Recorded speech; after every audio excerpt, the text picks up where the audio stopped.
You could. Well, it's totally as an option. I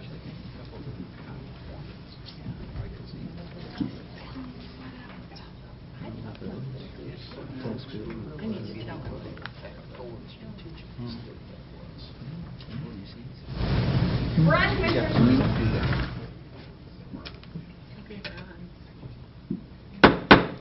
Good evening, everyone. The City of Muskegon City Commission meeting for August 28th is now called to order.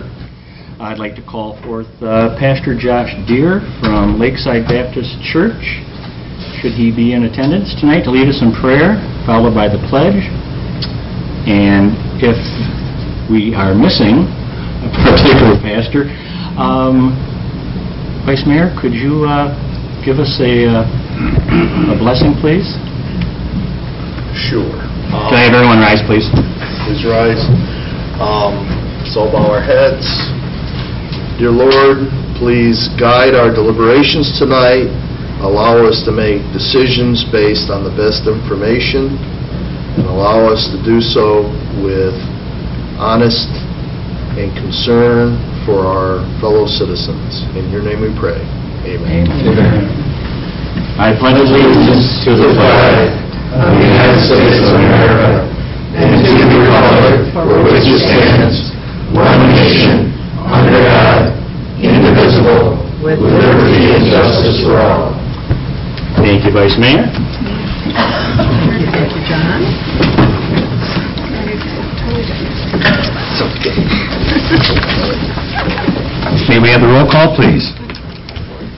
Commissioner German? Here. Commissioner Waringo? Here. Commissioner Turnquist? Here.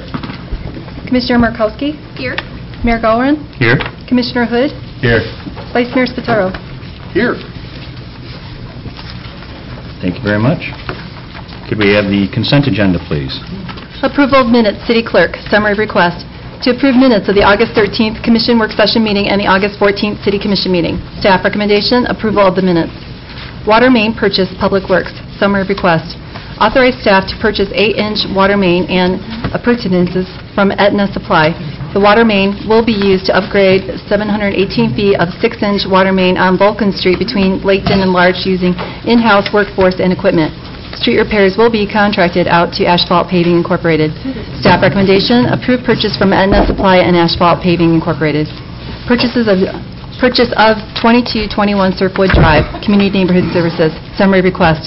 To approve the purchase of 2221 Surfwood Drive in Muskegon from the U.S. Department of Housing and Urban Development for a bid price of up to $42,000.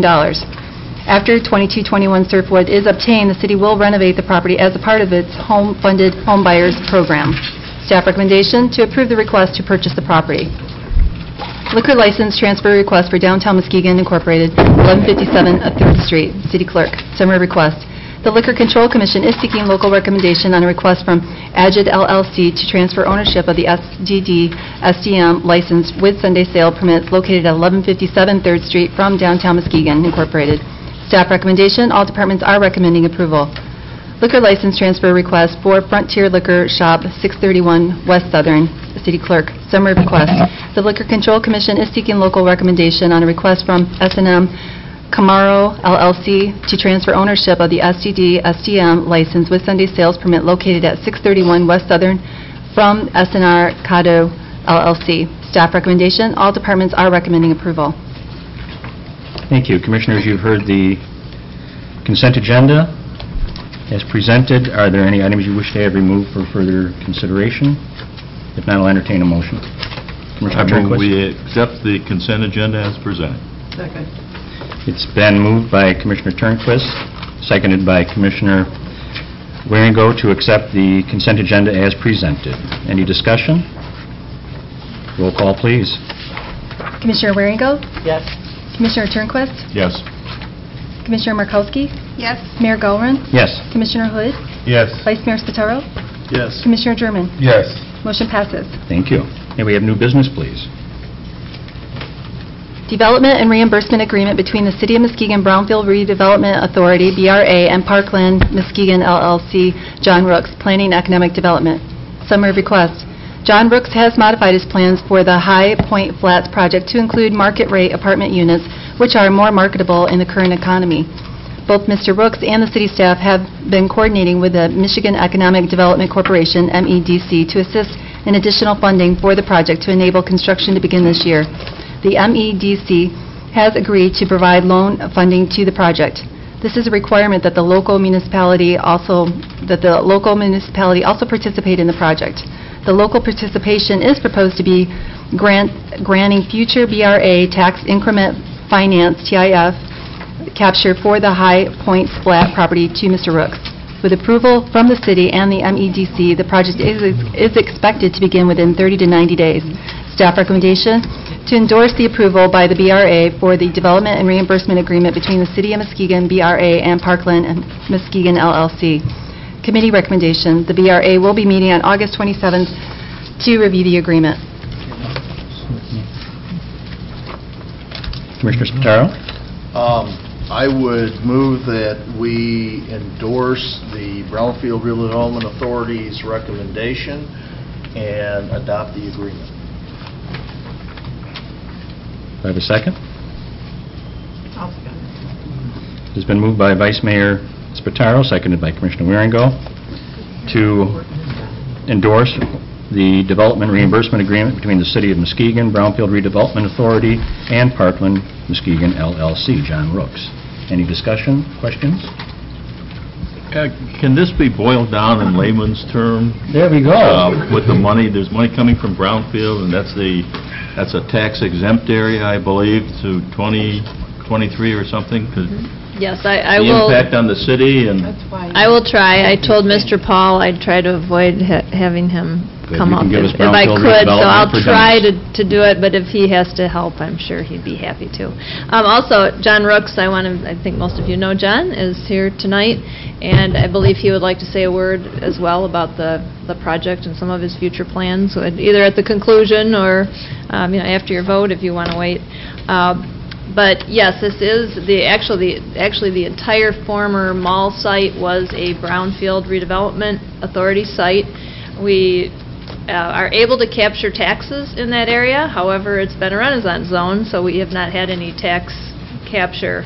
And particularly for the newer commissioners, we've done several tax capture properties in the past, and what happens is we take the value of the property when we initially do the plan, and then any tax increases in property values from the time you put the plan into place, we're able to capture those increases and put them back into those projects. They still have to pay their taxes, their increase in taxes, but we capture those and put it back into that site.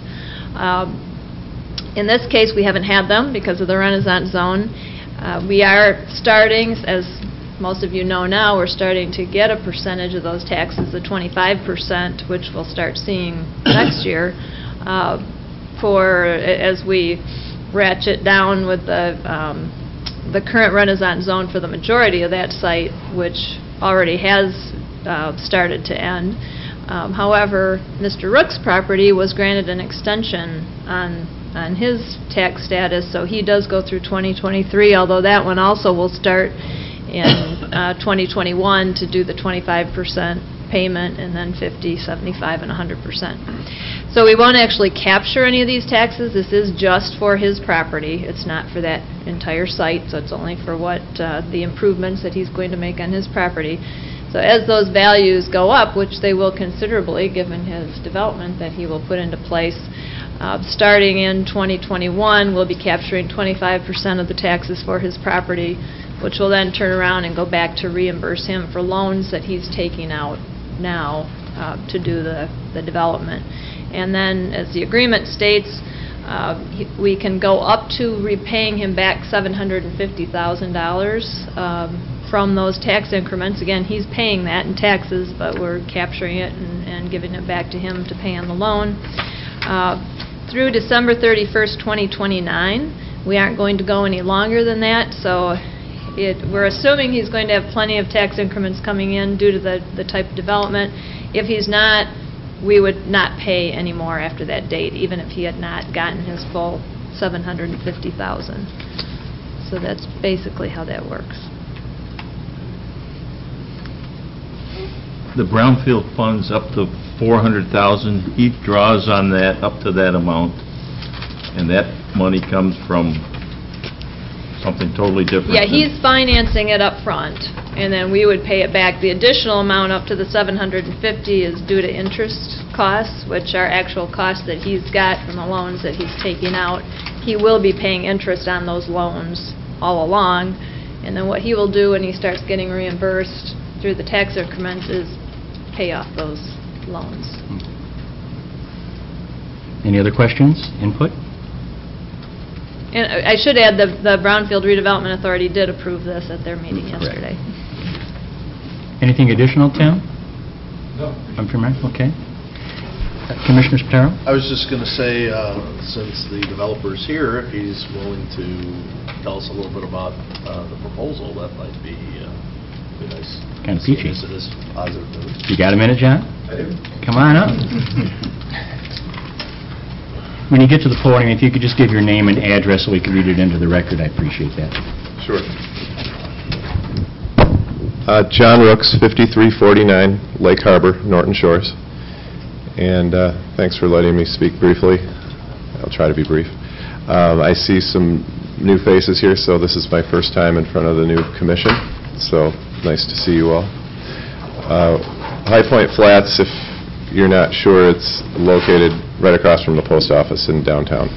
And it has been blessed by the new park, the water park right across the street, and some of the new development that Gary Post has done. So we feel lucky to be there in the midst of what is a big revival. And I think Muskegon's lucky. Last year, Gary's project and my project was able to preserve the Ren Zone extension. It had been taken away as sort of a mix-up in the budget approval by the new Snyder administration.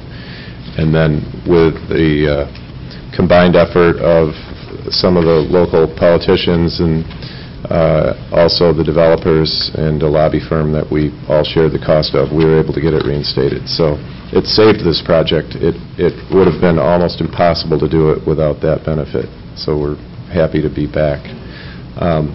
We had hoped that the condo market would turn around quicker, and like everybody, we hoped the economy would turn around quicker, and that home values would raise enough again that the condo values would be back, and that we could do this project as a condo project. That's what we do as developers typically. One of our core things we do is, we have actually two missions. One is to save 100-year-old buildings and adaptively reuse them. We did that with 800,000 square feet in the last 10 years in Grand Rapids. And the other is to develop waterfront property creatively if it's connected to Lake Michigan, which is kind of what we do at the Shoreline Inn and other places. But so we struggled, and it's the longest we've ever waited to do a development that we started to talk about, and we struggled to figure out how to make it work. And then the new CRP program came out with the state of Michigan, and that's where the city comes in, because one of the criteria of the CRP program under the new Snyder administration is that they'll do it, but only if the city makes additional investment in the project. So this proposal before you isn't something that will cost you anything that isn't paid for by the development's increase in tax base. In other words, the additional payback to us is only generated from the increase in value created by the development's assessed value. And then at the point where we've received our $400,000 plus 5% interest, which is capped at $750,000 and capped at the year December 31, 2029, I believe. At that point, all the tax income then goes to the entities that it normally would go to. And so this is a tool lots of cities throughout West Michigan, throughout Michigan use and always have, and we were asking for that to be used in this project. Because it's a tough project. We are not really going to be able to borrow money against it from a bank because the market is unproven for market rate housing in downtown, Muskegon, so we're going to tap into our lines of credit for probably $2 million. We get a $1.5 million interest-free loan from the state of Michigan for 11 years. There's a grant program, the Brownfield program. And then one of the more exciting things that seems weird because it may sound like it increases the risk, but we think it decreases the risk, is we're going to try to pay a substantial portion, almost half of the construction cost of the project, by introducing a new project to you in the near future, which we're feverishly working on, at the location called Terrace Point on the other side of the SPX, former SPX, current Hinman building. It's 11 acres of property with just an amazing amount of undeveloped frontage on Muskegon Lake, and we would like to take, of that 11 acres, reserve 3.5 acres in the back for a future 10-story tower that would be similar in size to the Shoreline Inn that could be used, but we would like to promote it to a retirement home developer, and not necessarily knowing how long that would take. That would just be set aside for that purpose, but then the balance of the remaining 8 acres would be developed into home sites along the waterfront in 2 rows, and the second row would be elevated above the first row with a retaining wall, so the road between would service both of those home sites. And there would be 50 home sites, and we would use, and basically I'll be promising that the revenues generated by those 50 home site sales will be invested into downtown Muskegon at the High Point Flats project as sort of a marketing tool to get some people to buy them to help me get this project built, and as a way to make this happen faster. The pricing of these lots are going to be amazing. It'll be less than you've seen in 2 decades on Muskegon Lake because of my method of acquiring the property being at a low value. They'll be in the $80,000 to $110,000 price range, and directly on the water with access to Lake Michigan. That's unheard of. So we're pretty excited to bring that to you in the next few months, if not the next month. Very good. Any questions for Mr. Rooks? Cool, quick. What is I guess the competition for condos? Because I'm looking at condos and other developments around the city of Muskegon. Some of them seem to be going pretty well, but some of them aren't. And due to decrease of jobs and the recession, how do you vision that this project would benefit you and the city of Muskegon for this getting tenants in those condos? Gary Post has the nearest development, and that's a condo project, and then there's the YMCA project, which I think it's called 65 Clay Avenue, and there's quite a few condominiums in that building. Those are resales, of course, and then there's Belcom Cove.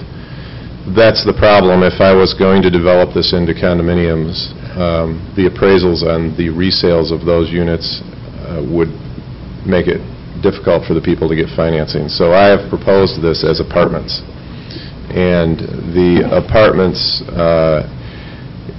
based on our market study, would be apartments that we could promote at $650 to $950 per month for 1, 2, and 3 bedroom units. And we feel that we can create a market, even though there's not necessarily a market for market rate apartments.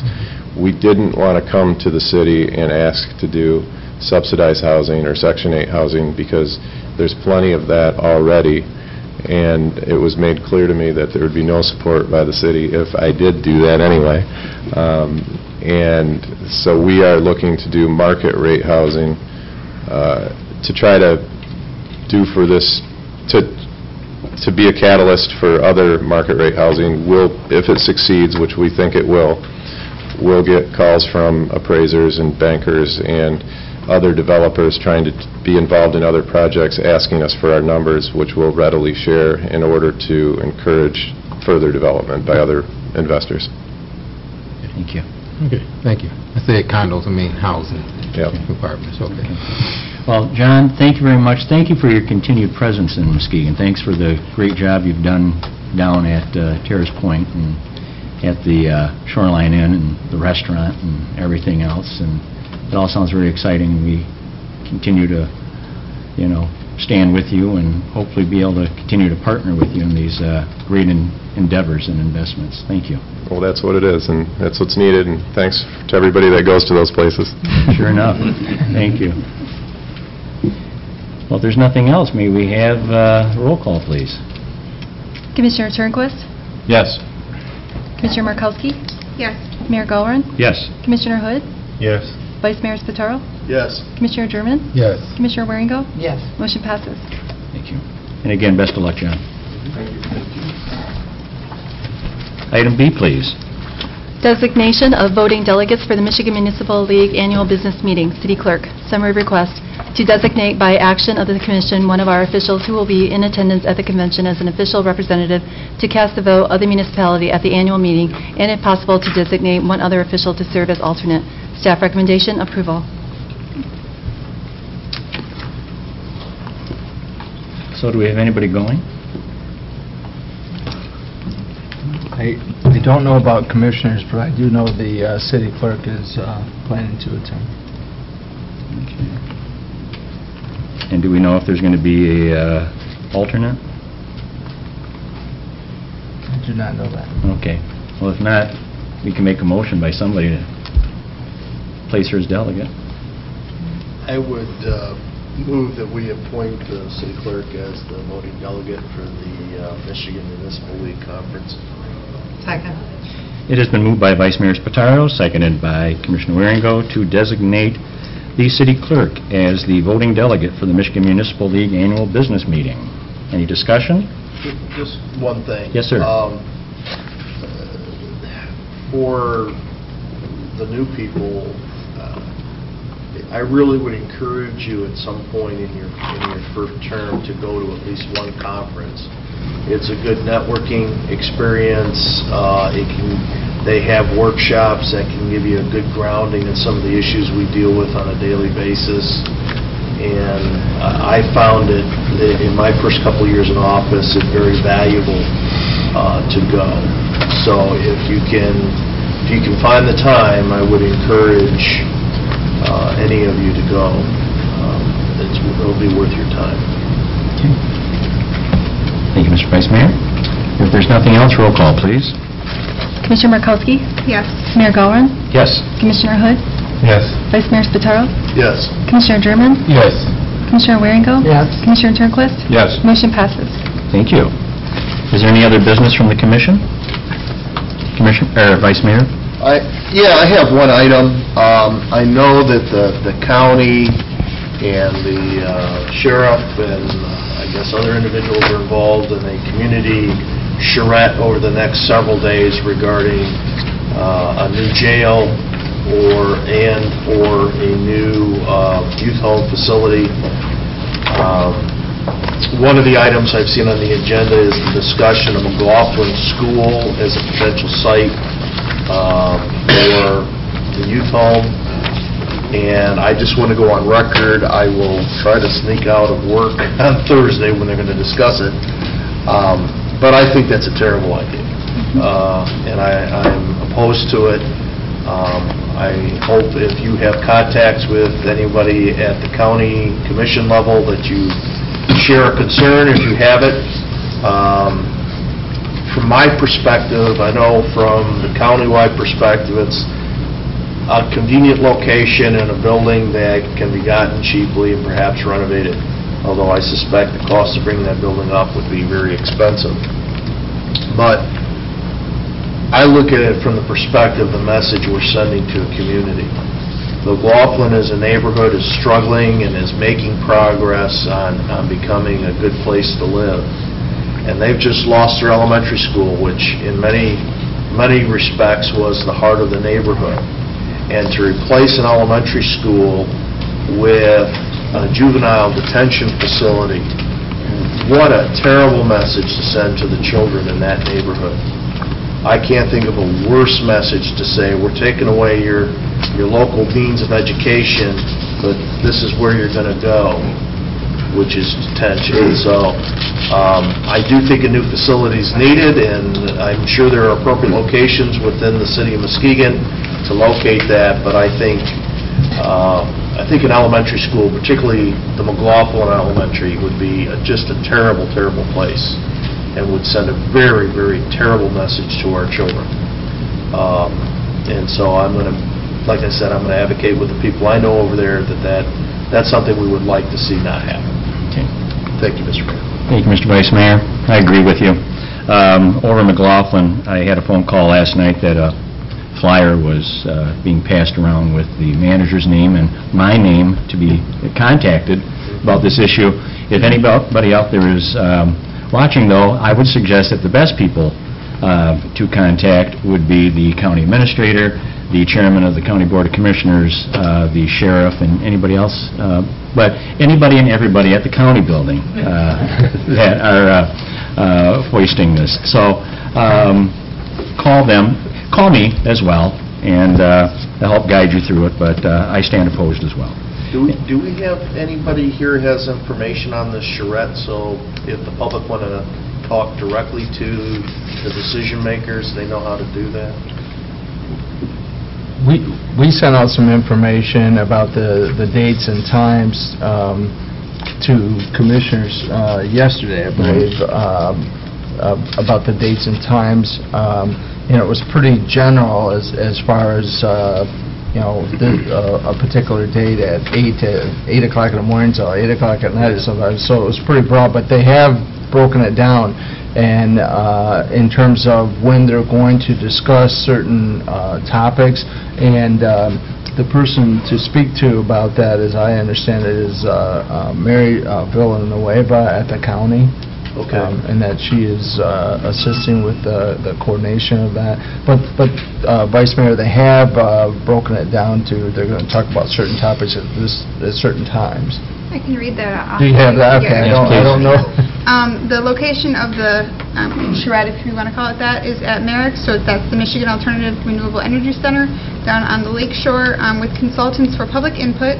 The dates are August 28th, which is today, from 2 until 8 p.m., so that will conclude this evening. August 29th from 8 a.m. till 8 p.m., August 30th from 8 until 8, and August 31st from 8 until 1. And then it sounds like several locations will be discussed. Starting on Wednesday and Thursday, they'll start discussing roundies, and I'm not sure what that pertains to. At 11 a.m., Oak Avenue at 1 p.m., McLaughlin at 3 p.m., and Phillips at 4:30. So that's all on Thursday that those locations will be discussed. Thank you, Commissioner. Anything else, Commissioners, before I go out to the public for input? Thank you. Mr. Nye, if you'd come forward, please.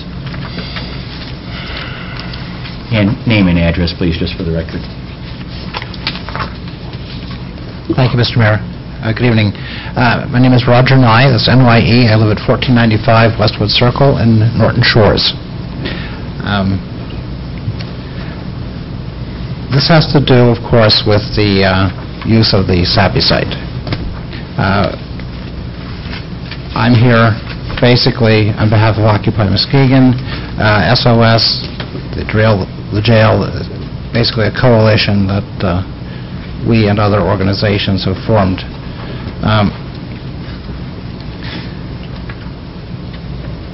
We acknowledge that the Melching Corporation has the proper zoning for constructing a scrap metal recycling facility. The fact that it's legal doesn't mean it's right.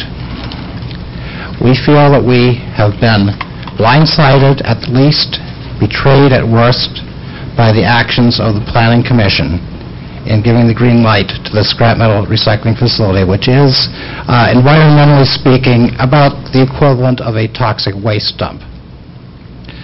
There are nasty, nasty chemicals, metals, sometimes radioactive metals that go into scrap metal recycling operations. Scrap metal is being brought in from places unknown to us. We don't know what's in that metal. We can only be concerned. As far as we have heard, there was no environmental impact statement required or presented. We believe this is a threat to our water supply, the intakes for which are only a few miles offshore in Lake Michigan from the mouth of the lake.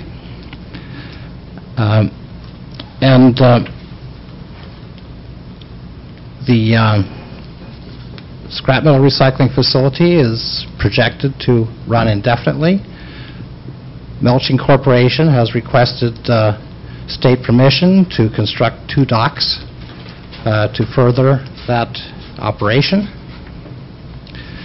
It doesn't sound to me as if anything's going to stop in the near future. At a time when we have a brownfield redevelopment authority, it seems very strange that we should be creating new brownfields. And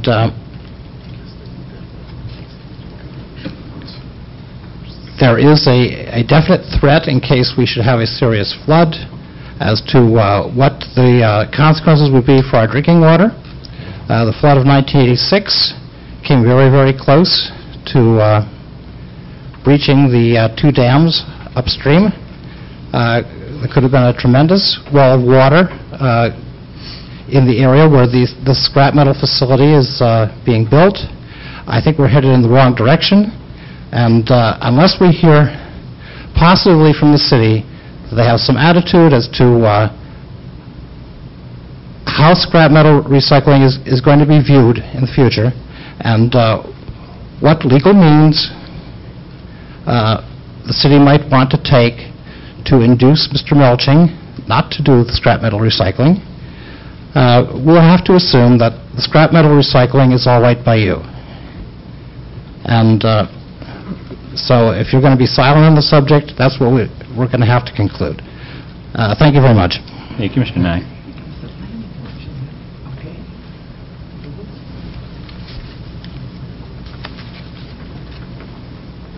Mr. Donnell Harvey. Good evening. Almost good afternoon. Good evening. I just need your name and address for the record, please. Donnell Harvey, 2049, Latart, Muskegon. Mr. Nye, I'm in agreement with everything that you just said.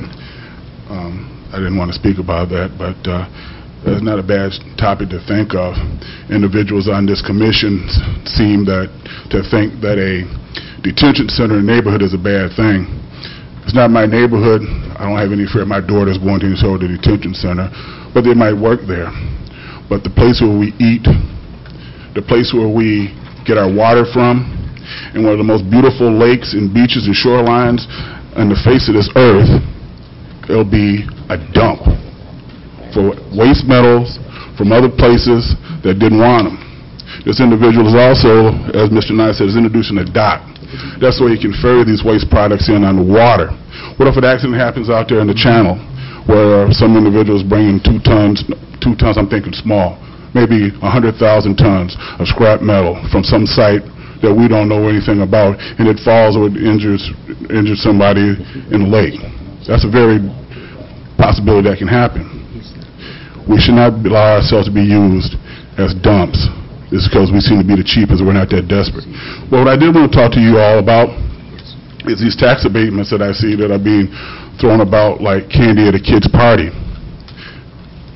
There's a company in the Port City Boulevard, AFI, I'm not sure of the pronunciation, but there was one hole drilled, 1929 Port City Boulevard, and AFI Manning, 1920 Port City Boulevard, same address. I went on the website and I checked. These individuals employ about maybe 50 people. They asked for and they received tax abatements in excess of over $1,700,000. They also said that they would create 2 jobs for both separate pieces for abatements. One abatement was $599,800. It was odd that they didn't just round off to the $600,000, but I don't know. That's what they did. So they said that they would create 2 jobs for AFO and AFI Managing. The one for $1,120,000 said they would create 2 jobs. The one for 600,000 said they would also create 2 jobs. That's 4 jobs between those 2 people. Actually, the same people, but they wanted, for whatever word games they're going to play, they're going to call themselves 2 different separate people. But they came to the city and they got an abatement for all that money for 4 jobs, which I know and you all know, that's just turnover. Just regular, basic people quitting, people getting fired, not coming to work. And I think when we are at a point where we're trying to fund essential services for individuals such as the elderly people that have contributed so much to our community, and we are upping their fee to ride the senior transport 100%, and we're trying to find money to do that, but somehow we seem to find money to forgive loans, we find the money to grant tax abatements in the millions of dollars, and we find money for greenfield, for brownfield organizations that we will not realize any type of money for the next 16 to 20 years, and at that point, it'll be at 25%. I think the city needs to reconsider all this free money they're throwing around. And that's all I have to say. Thank you. Mr. Mayor, there's something I think that ought to be addressed there. There seems to be a misunderstanding of what a tax abatement is. A tax abatement is not the city writing a check to somebody. A tax abatement means that a corporation, in the case you cite, they made an investment of that amount of money. They took private dollars, they bought machinery, or they built a building, and as a consequence of that investment, they were going to create a certain amount of jobs.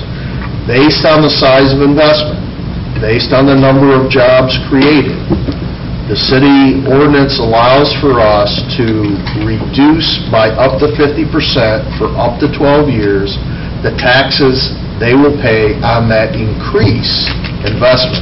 So when a tax abatement is awarded, it only comes into play if they actually make the investment and create the jobs.